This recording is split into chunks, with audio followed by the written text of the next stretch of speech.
안녕하세요. 주동식입니다.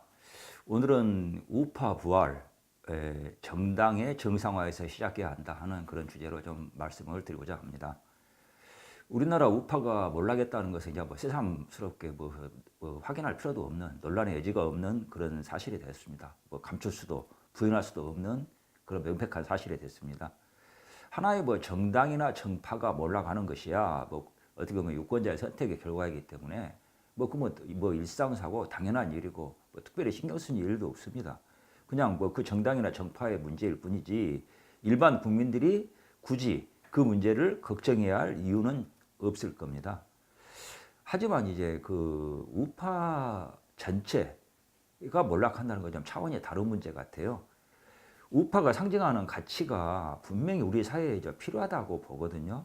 그런 점에서 우파 전체가 몰락했다는 것은 이 우파의 문제가 아니라 대한민국의 미래를 위해서도 굉장히 심각한 문제 아닌가 하는 점에서 이런 문제를 고민할 필요가 있다고 봅니다. 그렇다면 과연 이제 우파가 이제 말 그대로 대한민국이 좌편향으로 지금 엄청나게 가고 있는데 이런 시대적 흐름을 극복하고 다시 우리나라, 이 나라의 어떤 주류의 위치로 복귀할 수 있을 것인가 하는 점을 좀 고민을 해봐야 할 것 같습니다. 제가 보기에는 이 싸움은 사실 만만치 않습니다. 매우 어려운 그런 작업이 될 것 같습니다. 그 이유는 결국 어떻게 보면 그 상징 자산 싸움에서 밀리기 때문이라고 저는 생각합니다.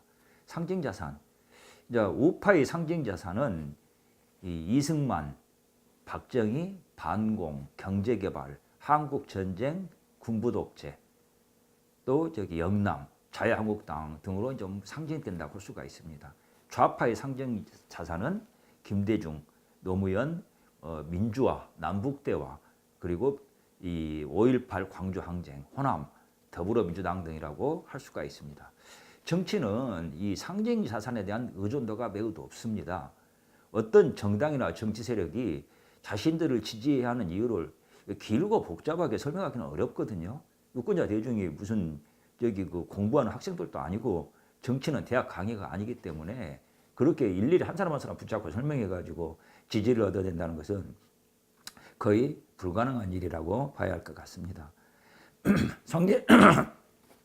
상징 자산은 바로 이런 정치 환경에서 매우 간단하고 직관적으로 어떤 정치 세력이 추구하는 가치나 목표를 정확하게 표현해주는 그런 기능을 합니다. 가령 이제 박정희나 이승만을 지지하는 세력이다. 그런 경우에는 이 세력이 어떤 정치적 정체성을 가지고 있고 어떤 정치적 지향점을 가지고 있는지가 비교적 쉽게 이해할 수 있게 된다는 겁니다. 김대중과 노무현을 지지하는 경우라 해도 마찬가지입니다. 이런 그 상징 자산을 통해서 유권자들은 그 정치 세력의 정체성을 쉽게 이해하고 지지할 것이냐 아니면 거부할 것이냐를 결정할 수 있게 된다는 겁니다. 근데 이제 우리나라 우파는 이 상징 자산 싸움에서, 이런 상징 자산 싸움에서 좌파에게 매우 열세입니다. 제가 위에서 그 예를 들었던 상징 자산 자체, 우파의 상징 자산 자체가 좌파에게 밀린다고는 결코 보지 않습니다. 하지만 상징 자산을 다루는 어떤 실력, 결국 정치 주체의 문제가 좀 걸리게 됩니다. 즉 같은 상징 자산이라도 누가 하느냐에 따라서 그 효과는 엄청난 차이가 나타나게 됩니다. 무엇보다도 메신저가 곧 메시지라는 그런 원리 때문에 누가 그 메시지를 담지하고 표현하느냐에 따라서 사람들이 받아들이는 효과는 그 결과는 엄청나게 달라지게 된다는 겁니다. 즉 이 상징자산 문제는 우파와 좌파의 정치 주체의 정체성 또는 실력의 문제하고도 연결된다고 말할 수 있습니다. 현재 우리나라 우파의 정체성은 사실 5.16 당시의 정치 군인들에 의해서 형성된 측면이 강합니다. 5.16을 주도했던 육사 출신 정치 군인들은 비판도 많이 받고 그러고 합니다만 사실 당시 대한민국에서는 가장 근대화된 교육과 훈련을 받고 정치적 민감성을 가지고 있었고 잘 조직화된 집단이었습니다. 이것은 부인할 수 없는 그런 사실이라고 봅니다. 이들이 박정희를 중심으로 경제 개발과 근대화의 높은 성과를 달성했습니다. 하지만 이들은 존재론적으로 문화적 감수성이 약합니다. 그리고 권위주의적 성향이 강하고요. 자율과 개방이라는 추세에 대해서도 사실은 좀 적대적인 편입니다. 결국 이들이 한국 역사에서 굉장히 지울 수 없는 근대화의 업적을 달성했음에도 불구하고 이런 취약점 때문에 좌파에게 주도권을 뺏기게 된 것이라고 저는 좀 생각을 합니다. 특히 호남 문제를 적절하게 처리하지 못한 것이 이 우리나라 우파의 치명적인 약점으로 작용한 거 아닌가 그런 생각도 하고 있습니다. 반면 좌파의 정치적 주체는 이른바 386 학생운동권 출신들입니다. 이들은 80년대 한국 사회의 자율과 개방이라는 요소의 혜택을 가장 집중적으로 받은 집단입니다. 이들이 자기 정체성의 핵심으로 내세우는 80년대 민주화 투쟁, 그 위대한 업적이란 것은 사실 전두환 정권이 의도적 계획적으로 허용해 준 것이라고 좀 봐야 합니다. 전두환 정권은 80년 광주 항쟁의 그 유혈에 대한 부담, 그리고 이전 70년대의 박정희식 정치, 경제, 사회 시스템의 경직성을 탈피해야 한다는 그런 시대적 과제를 안고 있었어요. 그 부분에 대해서는 당시 그 어떤 그 정권의 주도 세력들이 공통적으로 그런 인식을 하고 있었다는 것은 확실합니다.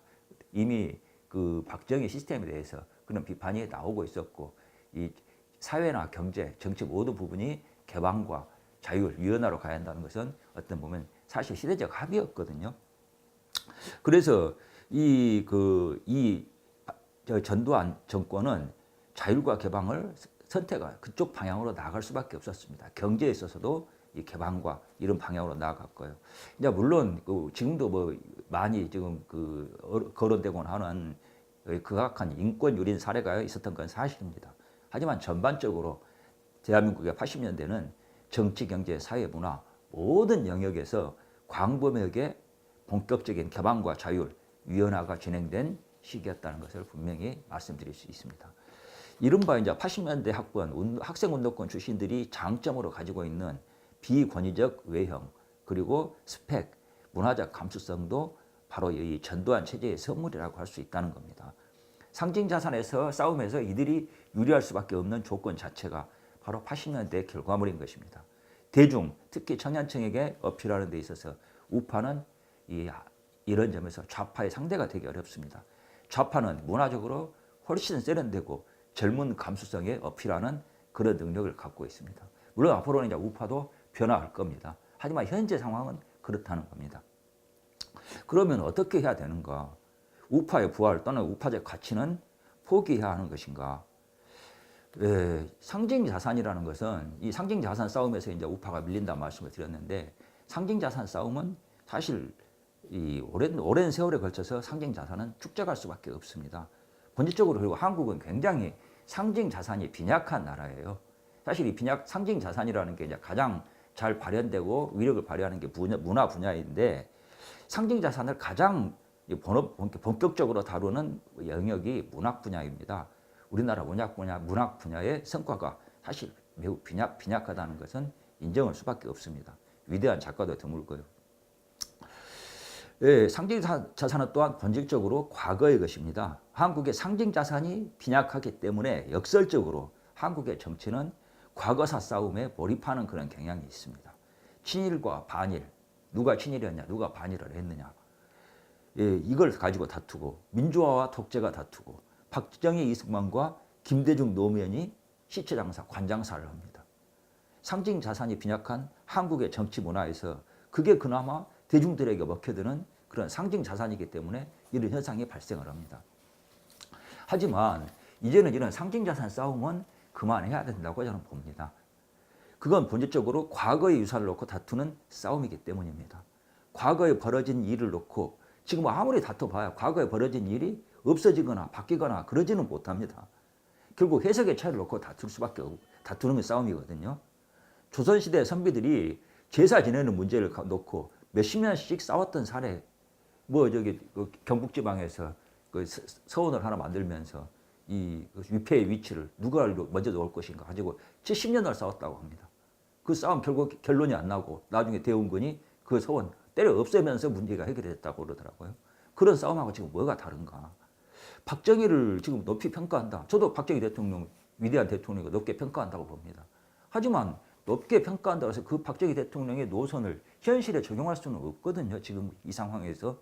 가령 지금 10월 여신, 뭐 평가는 내가 극단적으로 나뉩니다만 10월 유신에 대해서 높이 평가한다고 해서 지금 10월 유신을 지금 현재 우리나라 상황에서 그대로 지금 선포하고 도입한다고 했을 때 어떻게 되겠습니까? 아마 10월 유신을 찬양하는 우파들부터가 먼저 도저히 못 살겠다고 아마 머리띠 두르고 시위하러 나올 것이라고 저는 생각합니다. 우파는 앞으로 좀 비전으로 싸워야 되는 거 아닌가 저는 그렇게 생각을 합니다. 사유재산 보호, 개인과 시장, 계약의 정신, 그리고 법치 등 이런 이제 근대화의 가치가 지금 우리 사회에서 어떻게 실현되어야 하는지 그걸 가지고 싸워야 한다고 생각을 하거든요. 사실 이 가치가 지금 위기에 처해 있습니다. 우리나라가. 이 근대화의 가치가 본격적으로 부인되는 시대가 지금 문재인 시대고 문재인 정권의 이 주체 세력들이 좀 그러고 있거든요. 이 근대화의 가치 이걸 적극적으로 긍정해내면서 현실적으로 이게 어떻게 실현되고 구체화되어야 하는지 창의적인 정신으로 설계하고 이를 대중에게 효과적으로 제시할 수 있어야 합니다. 이런 가치를 지키기 위해서 왜 국가와 체제 안보가 절실한지에 대해서 국민들을 설득할 수 있어야 합니다. 동시에 아까 이제 정치 주체들 말씀을 드렸습니다만 우리 우파는 그 새로운 정치 주체를 만드는 작업에 본격 돌입해야 한다고 봅니다. 정치 군인 그리고 386 학생운동 출신 지금 대한민국의 대한민국 역사 이래 두 개의 주체 세력이라고 그러면 저는 이 두 개를 말합니다. 정치 군인 그리고 학생운동 출신들. 이 어느 쪽도 아닌 이 양자도 어느 쪽도 아닌 제3의 정치 주체를 창출하는 일에 저는 목숨을 걸어야 한다고 생각합니다.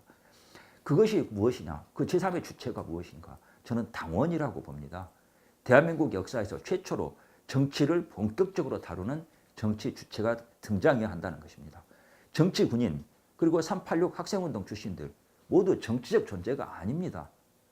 한국 사회의 특수성 때문에 그들이 정치적 역할을 떠맡은 것뿐이거든요. 원래 그분들이 군인들이 그리고 학생들이 정치를 하는 존재가 아니잖아요. 근데 한국 사회의 특수성 때문에 현실에서 그 사람들이 정치를 떠맡았던 게 이게 사실은 한국 사회의 어떤 그 기형적 상황이거든요. 그리고 그런 기형적 상황이 심각한 부작용을 낳게 되고 그 부작용이 그런 한국 정치 현실을 왜곡시키고 있다고 저는 생각을 합니다. 한국 정치 현실이 지금 이렇게 그 비참한 상황이 된 거 바로 그런 기형성에서 기인한다고 본다는 겁니다.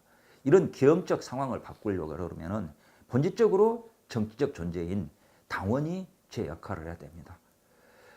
우리나라 정당에서 당원이 있느냐 이것에 대해서 다 자신 있게 답할 수 있는 분이 저는 없을 거라고 생각합니다. 현실적으로 정말 제대로 당원이라고 할 수 있는 분들이 정당을 움직이고 있는가 그게 아니라고 봅니다. 그래서 우리나라 정당에서 당원을 만들고 이 당원이 주인되는 정당을 만들고 당원에 의해서 정당이 움직이게끔 한다는 것 이건 거대한 역사적 전환점을 만드는 작업이라고 저는 생각합니다. 대한민국에는 지금까지 전문적으로 정치를 다루는 집단이 존재해 본 적이 없습니다.